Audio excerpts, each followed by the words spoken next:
God is good. All the time. And all the time. God is good. Amen. I keep having this dream. I wouldn't say it's like a repeating dream that I have once a week or once a month. I keep having this dream that I'm no longer with New Song, but I'm preaching in this really big church. And sometimes, like the auditorium is flat, but it's deep. And then sometimes there's like, what's it called when the seating goes up? Balcony? Balcony, yes, thank you, Cal. There's like a balcony. And while I'm preaching, everybody just gets up. And they just start talking, right? And like I'm trying to finish the sermon, but I can't find my place in my notes. I can't find what's going on. And people just get up, they just start talking like church is over. And they kind of just start shuffling around. And they just kind of walk out while I'm trying to, and I realize that people are distracted. And I really feel like this is one of the greatest first world problem challenges that we have. I feel like we either go through life distracted and not looking at what's really important, or I feel like we purposefully try to distract ourselves so that we don't have to face the questions that are really important.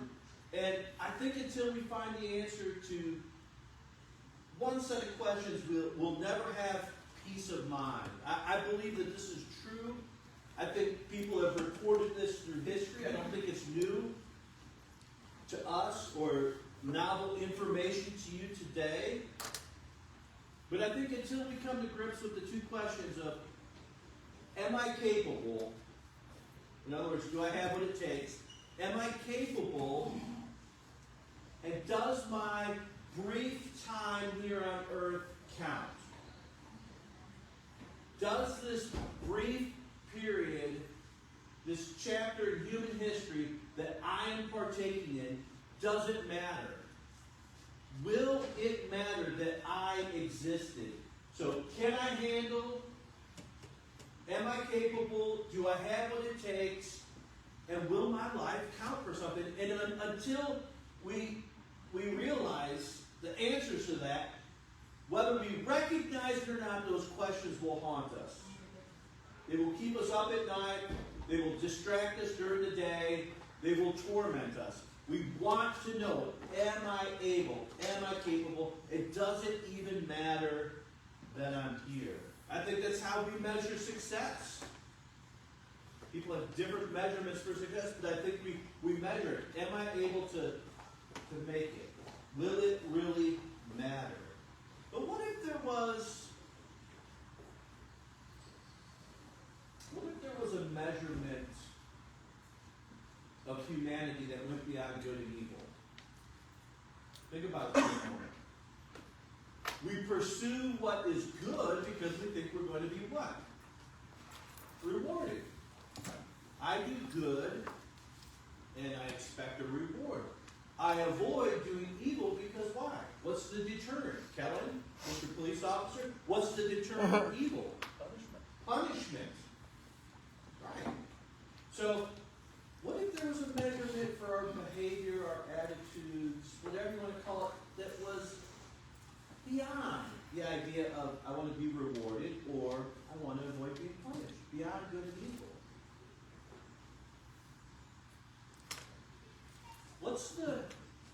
What's the human motivator that could outperform those two carrot and stick principles that has guided and driven humanity, directed the way we parented our children, show how we perform at work? What if there was something that could outperform those?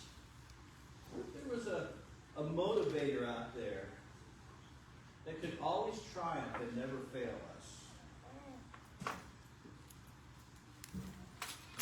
What if I had three motivators instead of just one? That could take you beyond the idea of reward and of punishment. I think they come down to this. Finding our true meaning, knowing what our actual purpose is, and experiencing the sense of accomplishment. I really believe that finding true meaning in the day in, day out life, knowing what our purpose is, God has a purpose for us. That sounds like such a cliche, but it's true.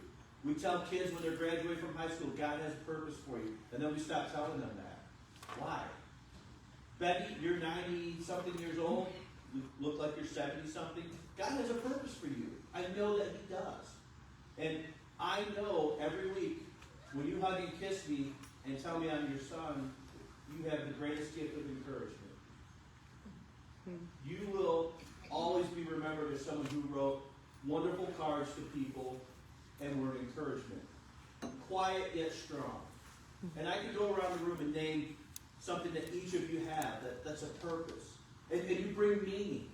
And we have a sense of accomplishment. And I think that is stronger than just looking at, if I do this good, will I be rewarded? If I do this evil, will I be punished? I think these are the motivators that can help us. But unfortunately, we're talking about the idea of distraction.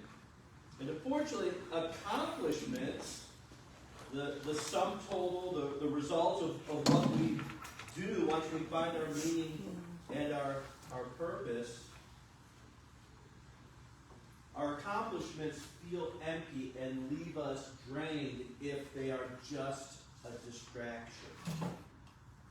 If we're just doing it for the sake of being distracted. There's nothing worse than coming to the end of a project and realize I was just tinkering. I didn't really do anything. It didn't make a difference. I was just putzing around it. It wasn't what I was hoping for. There's probably nothing more draining than looking back and saying, I've never really done anything worthwhile. With my brief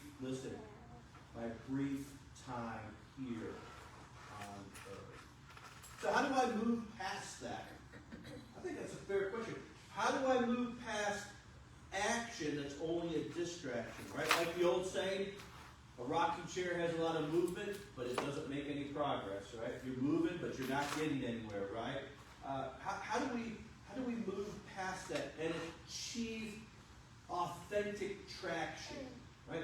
Distraction we think of as, oh, well, my mind is wandering, or I'm looking at the wrong idea. But the opposite of distraction is traction, making progress, moving forward. Cass, are you ready to be in a house yet? Yeah. How ready are you? That divorce sounds really good right now. It's a win-win for me. It's job security. Graham, you're going to have 2 Christmases. There is something about living in limbo that absolutely is corrosive to the soul. We have to be able to make traction and move forward. We have to. It's vital to every fiber within our being. And how do we do that? How do we move forward? Well, it starts with personal reflection. That's so hard. People do not like to sit down and actually analyze and assess where they are mentally, emotionally, definitely not spiritually.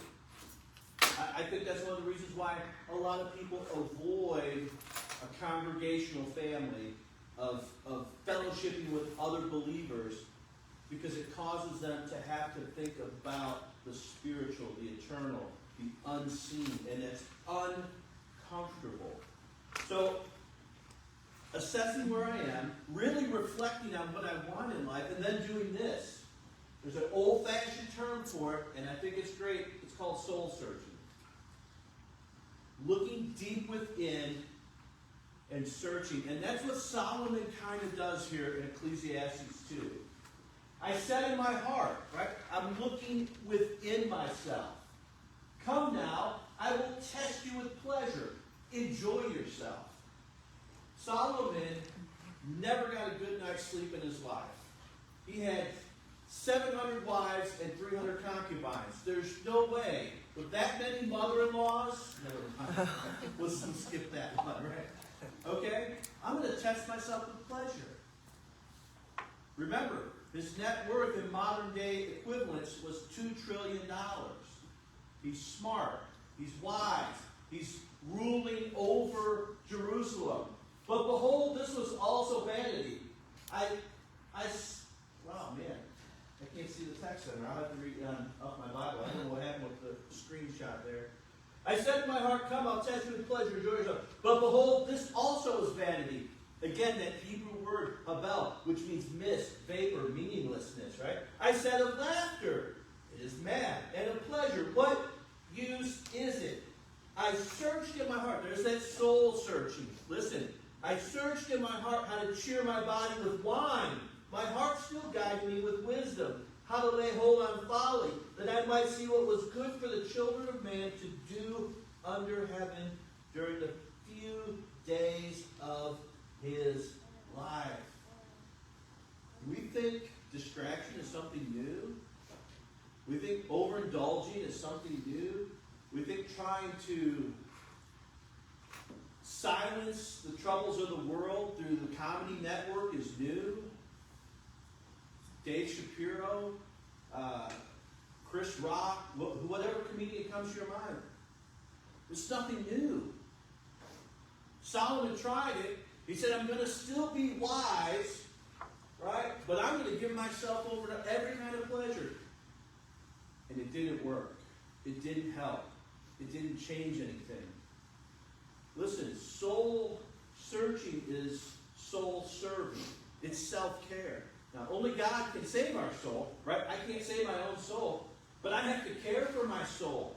That intangible part of who I am. C.S. Lewis said, you're not a body with a soul. You are a soul with a body. You flip the paradigm, you flip the perspective, and that changes a lot. We have to, nobody is going to be your advocate. We have to take care of our heart. We have to take care of our soul. And Solomon is looking for something. He's looking hard. He's searching. And notice he's not searching, listen, for external notoriety, right? He's not trying to be recognized here. He's not looking for approval. He's not even looking for your acknowledgement. But he's looking. He's searching. And then he shows us that action without any traction is just a distraction, right? Look at verse 4. I made great works. I built houses. I planted vineyards. I made myself gardens and parks and planted in them all kinds of fruit trees. I made myself pools from which waters of the forest for the growing of the trees. I bought male and female servants. I had slaves who were born in my house. I had a great possession of herds and flocks, more than any who had been before me in Jerusalem. I gathered for myself silver and gold and the treasure of kings and provinces. I got singers, both men and women, and many concubines, the delight of the children of men. You go down the road, one of the biggest ironies ever, you go down the road, and if it's on the highway, there's a digital sign above. If it's just a back road, it's a billboard, and it says, don't text and drive. Don't drive distracted. They're distracting you, right? Here's the sign. What does it say? I can't see it, right? We know that driving distracted is dangerous. But a distracted soul is even more significant. Solomon is distracted. He's trying hard. And what's he doing? Okay, I want to know my meaning. I want to have some purpose. I want this sense of accomplishment. He builds all of these big... There is something exhausting about perpetual projects.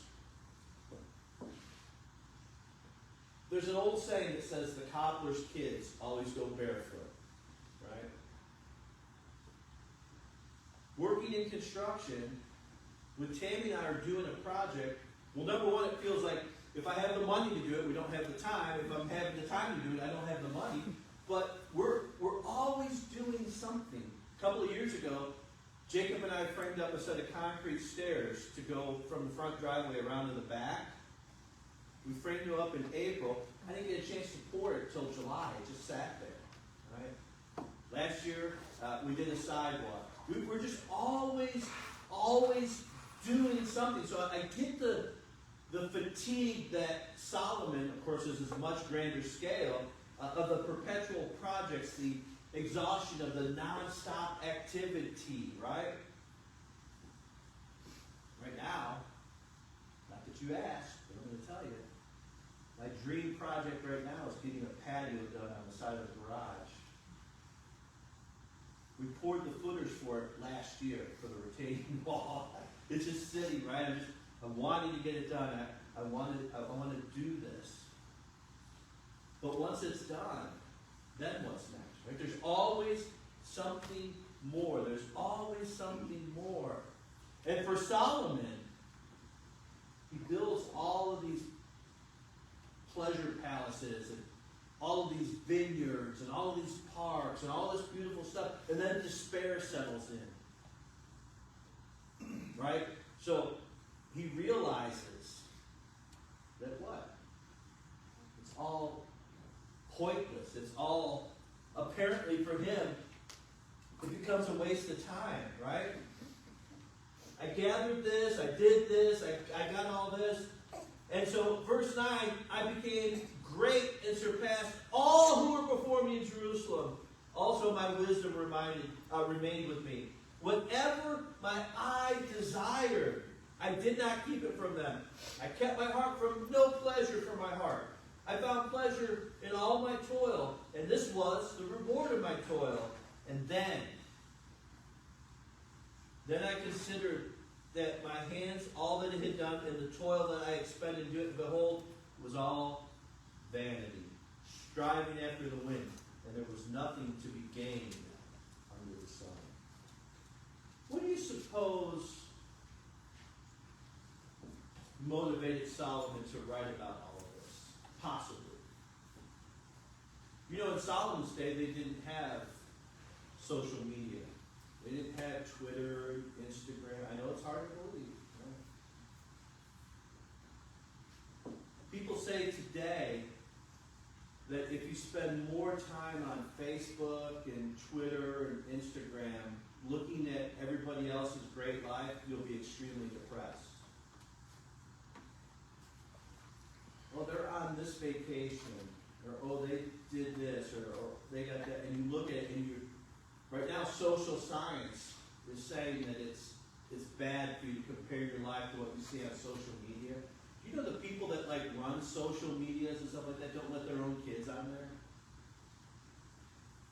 Like people that have cell phone manufacturing companies, they don't let their kids have cell phones. The people that run social media don't let their kids on there because it's harmful to the soul.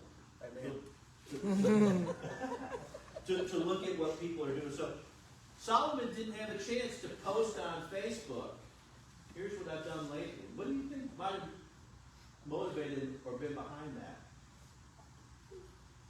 In Solomon's day, history tells us, and we have several tablets and stone works with these inscriptions on it and records, that all of these kings, emperors, pharaohs, you know, the Egyptians, the Mesopotamians, the Persians, all the contemporary elite peers of Solomon used to write these big long letters or have them carved in stone or carved on tablets or into statues, recording, I built this palace, I built these gardens, I conquered these lands. It was what they did. Solomon is doing exactly, listen, Solomon is doing exactly what the other kings and emperors, this is so important, he's doing exactly what they did, but he follows through with the punchline. Do you not hate it like if someone's telling you a joke and it's really good, but then they're like, oh, I can't remember what the punchline was. Or do you not hate it like if you're telling a joke and then you butcher the punchline? All of these other kings and pharaohs, they gave us all of this, look at me, and they probably exaggerated some of what they did. Look at me, look at my accomplishments, and they held back the punchline. And Solomon says, here's the punchline. I built all this and it left me empty. I thought it would do something.